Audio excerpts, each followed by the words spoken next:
All right, welcome to the deep dive. Today, we're taking a slightly different approach, a bit more laser focused, you might say. We're going to tailor this exploration of knowledge directly to you, our philosopher out there listening. Think of it as, well, kind of like your personal map, through some pretty complex, territory-dense philosophical ideas. And the aim here is to equip you with a good grasp of the material without, getting bogged down. I like that, a personalized map. Yeah, right. So for this particular deep dive, we're setting our sights on the philosophical contributions of Clarence Irving Lewis. We've got our trusty source material here, excerpts from the Stanford Encyclopedia of Philosophy entry on C.I. Lewis. And our mission, should we choose to accept it, is to extract the most significant elements of his thought, specifically with an eye towards those things that would resonate with a philosophically minded listener. Sounds good to me. Okay, so let's unpack this a little bit. Yeah. Who exactly was C.I. Lewis, and why should his work matter to, well, someone interested in philosophy? Well, to start, what makes C.I. Lewis so fascinating is that he was a real powerhouse in American academic philosophy, particularly in the 1930s and 40s. Not just influential, but arguably the most prominent figure during that period. Wow, okay. So we're not talking about a minor player here. Not at all. No. And his biggest impact was in epistemology, the theory of knowledge and logic, though his contributions extended to ethics as well. Right. I mean, those are some pretty core areas of philosophy. Absolutely foundational. And if we zoom out a bit, we see Lewis as this pivotal figure in the rise of analytic philosophy in the U.S. That's a major philosophical tradition, placing heavy emphasis on logical clarity and careful analysis of concepts. Right.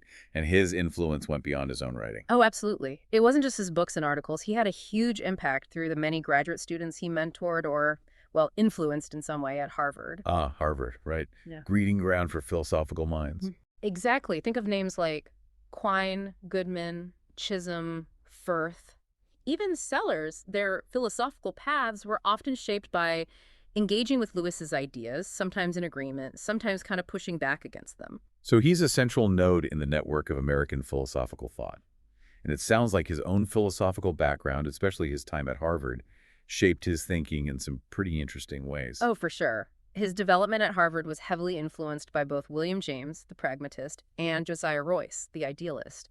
In fact, Royce even supervised Lewis's doctoral dissertation. So it's this early mix of pragmatism and idealism that likely contributed to the unique character of his later work, particularly his efforts to bridge experiential concerns with really rigorous formal analysis, which became like a hallmark of the analytic tradition he helped establish. It's like he took those different strands and wove them into something new. Precisely. Which brings us to one of his core concepts. Yeah. Conceptual pragmatism. That feels like a key to understanding his whole philosophical project. It is definitely central. The key insight here is Lewis's shift away from this, kind of abstract pursuit of truth. He turned toward understanding the frameworks we already use to think. It's like he turned philosophy into the art of making our implicit cognitive tools explicit. Whoa, okay, hold on a second, that's deep. So basically he's saying that philosophy isn't about discovering some, hidden reality. Not exactly. For Lewis, philosophy isn't about some purely transcendental realm. It's about reflecting on and articulating the criteria and principles that are already built into human experience, the way we think and the way we do things. It's like philosophy becomes an endeavor to, make explicit the frameworks we use to navigate the world, the real, the right, the logically valid, all that. I'm starting to see how this making the implicit explicit idea really permeates his thought. But how did that play out in his understanding of how we actually gain knowledge, especially our perceptual knowledge? This is where things get really interesting. Lewis breaks down perceptual knowledge into three essential pieces. First, there's the given, that immediate sense data that just kind of floods our consciousness. Think of the pure sensory input, the raw what it's like of experiencing something. Then there's the act of interpreting this given data, the process of making sense of it as, this kind of thing rather than that. And finally, there's the concept we use for that interpretation, the mental framework that helps us relate this particular experience to all sorts of other possibilities. What he's getting at is that our experience of reality isn't passively received. It's actively constructed. We build it up from this raw sensory input through acts of interpretation, and these interpretations are guided by our concepts. So it's like I'm looking at a pattern of light and shadow, and I might interpret it as a table, right? But it could be a horse or even hallucination. It's the same raw data, but my interpretation, the concept I apply, it changes everything. It shapes my expectations about what I can do with it, what will happen next. Exactly. And he really stresses that only an active being, something capable of interacting with the world, can have genuine knowledge. See, for Lewis, a crucial function of empirical knowledge is that it gives us a tool to move from our present experience toward a desired future. Like, we see the present as signaling something about what could be. I see. So it's not just about what is, but what could be, based on what we believe. It all connects back to his pragmatism. Now, he was also pretty careful to distinguish his view from the logical positivists, right? Their verification principle seems, well, kind of similar on the surface, with its emphasis on experience. Right, good point. There is similarity, you're right. Both Lewis and the logical positivists, they were a philosophical movement that really emphasized empirical verification as the basis of meaningful knowledge. Both stressed experience, but in different ways. Lewis was very clear in highlighting the mediating role of agency. Okay, break that down for me. What does that mean exactly? Sure, for the positivists, meaning was tied to whether you could verify something in experience. But for Lewis, it was our capacity to act in the world and how our actions relate to potential future experiences that was crucial for the meaning and confirmation of our beliefs about reality. He even argued that the very idea of a reality that couldn't be, even in principle, confirmed or disconfirmed through experience, that idea was simply meaningless for an active knower.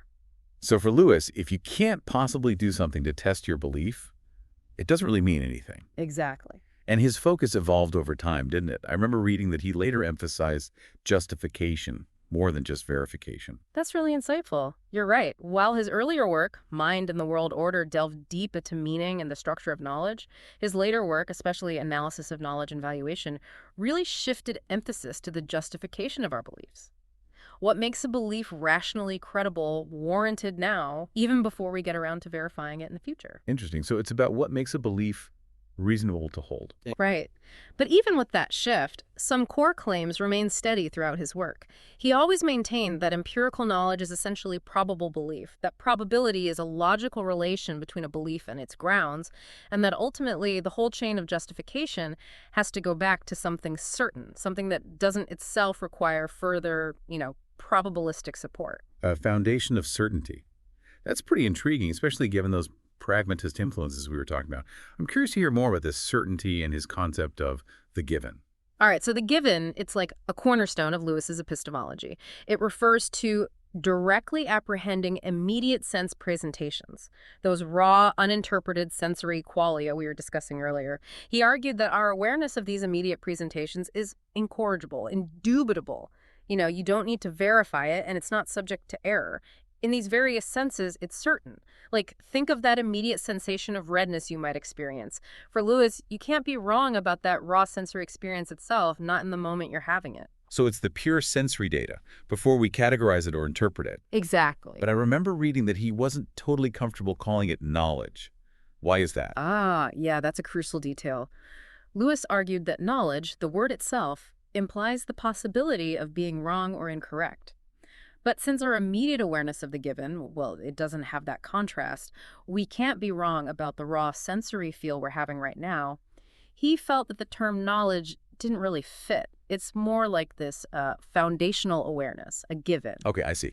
It's like the raw sensation is certain, but the judgment that it's red or that it's a red apple, that's a different story. Yeah. That's where error can come in. Exactly. That's where our objective interpretations of experience come into play, and those are, well, as we discussed, fallible and open to revision. Now, what about memory? Where does that fit into his picture of certainty and the given? Yeah, good question. In his early work, Mind and the World Order, Lewis treated memory as an interpretation of present recollection, basically a form of probable knowledge with testable implications.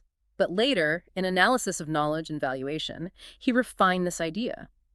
He argued that whatever we seem to remember our immediate recollection, the feeling of past experience possesses a kind of prima facie credibility simply because it is remembered. Because it feels like a memory, we give it some initial weight. Exactly.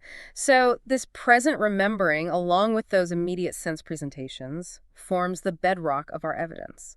While our memories of specific past events might be wrong, our immediate sense of having had those experiences, that's part of the given in this broader sense. It's directly present to us now. And he also highlighted how a bunch of beliefs, including memories that all fit together, they gain further credibility through their mutual support and their relation to our ongoing experience. So it's like a web, right? Individual strands become stronger because they're connected to each other and tied to that foundation of the given in memory. A good analogy. Now, let's shift gears for a bit. Lewis also made some pretty significant contributions to logic, particularly his idea of strict implication. What was the philosophical motivation behind that? Yeah, I'm curious about that too. Logic seems so, cut and dry. You'd think so, but Yeah. it's not always that straightforward. His work in symbolic logic, which actually predates his big epistemology work, stemmed from a dissatisfaction with the standard material implication, as it was understood, back in the day. Think Bertrand Russell and Alfred North Whitehead's Principia Mathematica. Ah, yes, the Principia. A landmark work, but maybe not perfect. Exactly. He felt that material implication, while useful formally for some things, didn't really capture our everyday understanding of implication, of logical consequence. The idea that one thing must follow from another. Right. So it works in a formal system, but doesn't map on to how we actually reason about implications in our daily lives. That's it.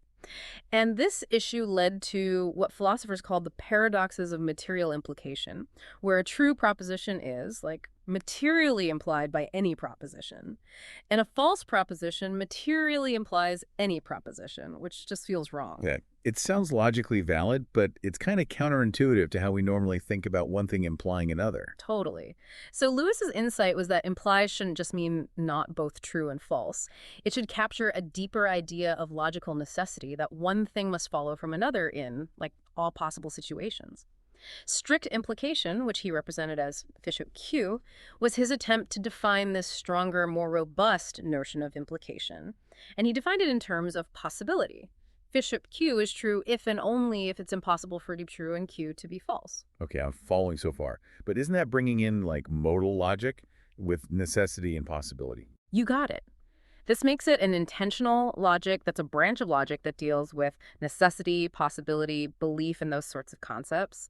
And he didn't stop there. He went on to develop different systems of modal logic, known as S1 through S5. It's like building with blocks, each system adding more axioms or rules about necessity and possibility, and allowing for different ways to define what must and might mean in a rigorous way. So there isn't just one true logic. That's the philosophically interesting bit here. Lewis recognized that there could be multiple valid logical systems. For him, a system was valid as long as it was internally consistent. The choice between different systems, he argued, should be made on, pragmatic grounds, how useful they are, how simple they are, and how well they align with our everyday reasoning and our philosophical goals. So even in logic, with all its abstract rules, Lewis sees a role for pragmatic considerations in choosing the system that best suits our needs. That's a consistent thread in his thought, for sure. Now, he also delves into language and meaning, right? I remember something about denotation, comprehension, and sense, meaning how did he understand those? Yeah, he laid out a really detailed framework for different modes of meaning in analysis of knowledge and valuation. Think of a term like dog. Its denotation would be the set of all actual dogs out there in the world, every single one. Its comprehension, on the other hand, is the set of all possible dogs, even ones that, don't exist or might only exist in, like, hypothetical scenarios. Okay, so actual versus possible dogs. What about signification? Right. Signification refers to the set of objective properties that something needs to have for the term dog to apply to it correctly. Like being a mammal of a certain kind, having 4 legs, barking, that sort of thing. And then there's intension, which is also sometimes called connotation. That's what applies to anything the term applies to, whether it actually exists or is just a possibility. All right, so we've got denotation, comprehension, signification, and intention. But he divided intention further, right? He did. Within intention, he distinguished between linguistic intention, basically, the verbal definition you'd find in a dictionary, and something more fundamental, sense meaning. Sense meaning. That sounds important. It is. For Lewis, sense meaning is the criterion in mind, formulated in terms of sense experience that we use to categorize things and apply a term. It's like the mental recipe we have for determining whether a term applies to something, actual or just conceivable. And it exists even without a specific word or phrase to express it. It's how our mind grasps a concept in relation to our senses. the mental benchmark we use to identify instances of that concept. Precisely. And he argued that common concepts relied on shared linguistic structures and behaviors. Mm. But didn't W.V.O. Quine raise some serious challenges to that idea? Yeah, good catch. Quine's indeterminacy of translation argument is a big one. He argued that if you imagine a radical translator trying to understand a completely foreign language, there could be multiple, equally good translations, all fitting the observable behavior of the speakers. This suggested that meaning might not be as fixed and definite as Lewis implied, at least at the level of individual sense meaning. So there could be multiple ways to understand what someone means, even if their behavior seems consistent with our interpretation. That's the gist of it. Lewis, in his later work, seemed to acknowledge this, admitting that figuring out linguistic or sense meaning in others is an inductive process, so it's probabilistic, not certain. So how much of meaning is shared? How much is individual? It's a big question. It seems like this tension between individual understanding and public language is still a major issue in the philosophy of language. Absolutely. Let's move on to another core distinction in philosophy, the a priori and the analytic. Yeah. How did Lewis understand these concepts, and how did he see them connecting to our experience of the world? All right, so for Lewis, a priori knowledge was knowledge that's independent of experience. And he saw analytic truths, those statements that are true by definition, as the prime examples. He argued that when we apply concepts to experience, we form expectations about what will happen, right? But just stating what those concepts are, what their definitions entail, that's not itself a prediction about future experience. It's more like explaining our conceptual framework. So the a priori is what we don't have to abandon no matter what experience throws our way. It's true no matter what necessary, in a way, within that framework. It sounds like he's saying that the a priori is, well, somewhat flexible in that it depends on which conceptual framework we're operating within. You're picking up on a crucial point. He didn't view these a priori principles as universally binding or something we have to accept. There's a degree of choice involved. Choice. Okay. So how do we decide which a priori principles to adopt? He saw accepting a particular system of concepts as a decision, something like a legislation. It's the intention to use certain criteria for interpreting experience. And for this adoption, the criteria are not empirical but pragmatic. They're based on things like utility, convenience, that sort of thing. So we choose our conceptual toolkit based on what works best for us, and the a priori truths are the consequences of using those tools. You got it. And while in his early work he thought some fundamental laws of nature might be a priori, he later clarified that pragmatic factors like simplicity, coherence, and usefulness, well, these guide our choice of concepts, not their truth or probability. Remember how he emphasized agency and knowing? It seems like that applies to choosing concepts as well. Interesting. So we choose a framework, and then the a priori truths are like the rules of the game, given that framework. But didn't Quine challenge that sharp distinction between analytic and synthetic truths, the foundation of a lot of this a priori thinking? Oh yeah, absolutely. Quine's challenge was radical. He argued that the line between analytic truths, those true by definition, and synthetic truths, those true by virtue of facts about the world, wasn't as clear-cut as people thought. It was more a matter of degree within our web of belief, as he called it. A web belief, huh? Yeah, web. He argued that our empirical hypotheses only have implications for experience in conjunction with a whole bunch of background assumptions, and that if we encounter stubborn, recalcitrant experience, we could revise any belief in this web, even those we traditionally considered logical or analytic truths. So even logic isn't sacred. Not for Quine. Yeah. But Lewis pushed back against this holism. He argued that objective statements do have implications for experience directly, without needing to rely on other objective statements in the way Quine suggested, and that the antecedents of these experiential conditionals are not always uncertain, pointing back to his concept of the given. Okay, so Lewis is defending a more traditional view of analyticity and the a priori. Yeah. But he also admitted that pragmatic factors might play a role in deciding how to adjust our belief system when we face new experiences. So there's nuance there. Ultimately, Lewis believed that a priori truths were knowable by reflecting on meanings and what we can coherently think or imagine, which implied a kind of prima facie warrant for perceived conceptual inclusions. It's like, if we can conceive of something, that gives us some initial reason to think it might be possible.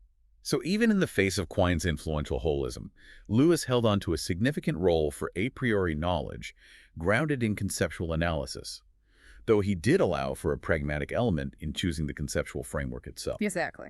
Now, let's turn to his understanding of empirical knowledge, the knowledge we get from experience. I remember reading about his distinctions between what he called expressive, terminating and non-terminating judgments. Can you unpack those for us? Yes, those are key. He outlines them in Analysis of Knowledge and Valuation. Let's start with expressive statements.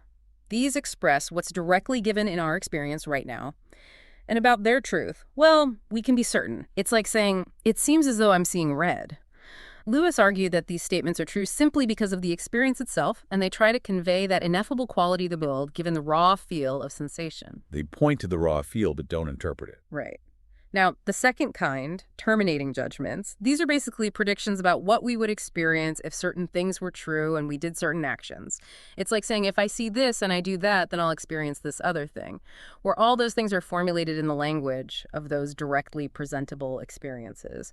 Lewis said these judgments are falsifiable, if the predicted experience doesn't happen, but you can never completely verify them. So you can be proven wrong, but you can't be proven right definitively. That's the idea. And they involve what he called a real connection, like a causal link, something we established through induction. And finally, there are non-terminating judgments. These include most of our everyday judgments about the world, things like, there's a white piece of paper in front of me. We can confirm or disconfirm these judgments through experience, but we can never fully verify or falsify them in any absolute sense. Lewis said their meaning consists of a potentially unlimited number of conditional judgments about future experience, all with, probabilities attached. That doorknob example from the source material comes to mind. Like my belief that there's a doorknob in front of me. It doesn't guarantee any single future experience. It implies a whole bunch of probabilistic expectations about what I would see, feel, and hear if I reached for it, turned it, and so on. Exactly. And to clarify things, Lewis explicitly stated that the conditions of perception themselves, they're part of the given experience, that S, in his paradigm for terminating judgments. This was his way of responding to Quine's worries about the role of background conditions in how we test our beliefs about the world. He also invoked the principle of inverse probabilities. The idea that observing evidence makes a hypothesis more likely to be true to explain how repeated confirmations through those successful terminating judgments can increase our confidence in those objective judgments, even if they never reach absolute certainty.